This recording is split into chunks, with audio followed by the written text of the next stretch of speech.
Otis came to be a part of Woodbury Public Safety after a few officers and our canine sergeant did some research into therapy dogs and their use within police departments. It was determined that it would be a really good fit and it was something we wanted to try. So he was born on November 5th last year and he's been with us ever since Christmas Eve. From the beginning, we've been working on a training regimen that was developed by our canine program. Just basic obedience, primarily food driven, where he loves his food, he gets his reward. And then we're going to be starting a more formalized program with obedience this fall with the Lake Elmo Animal Inn. And then our therapy dog certification process should begin in the spring. He's going to be a dog that anyone can come up and pet, and he'll be very calm. He's not going to have an adverse reaction. He's going to be able to be in tense situations among a lot of different stimulus, and he'll still be remaining that calm and friendly dog.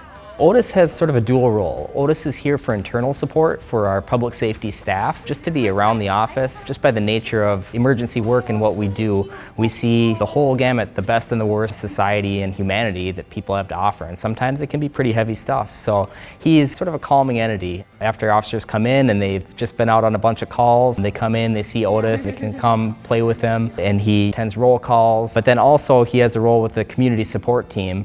So he actually comes out on crisis calls, mental health related calls with myself and my social worker partner.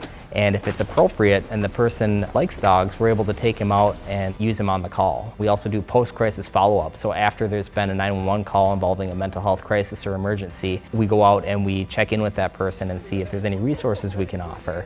And if it's appropriate, we take Otis out and he can engage with that person too. He's also for community events. He's a great way to engage with the public. It's really great to see him being able to interact with kids and just build that connection with the community. It's been really nice to have him around. There's certain people that he just really loves with the department. He gets really excited and he whines until they come up and they pet him and give him the attention that he wants. Just to be able to bring him to a roll call where we might be talking about events and things that have gone on, and some of these things are kind of traumatic and tragic, and it's really nice to be able to have Otis wandering around the room and just interacting with all the officers, and it just lightens the mood a little bit. There's been a couple incidences of this where we'll be doing a public event and the little kids just flock to Otis and they love to run up to him and pet him and play with him. But there's been a few times where there's a kid who's just kind of standing back a little ways and they're a little bit nervous, and it's a kid who is probably afraid of dogs their whole life, never really encountered a dog, maybe also has never interacted with a police officer.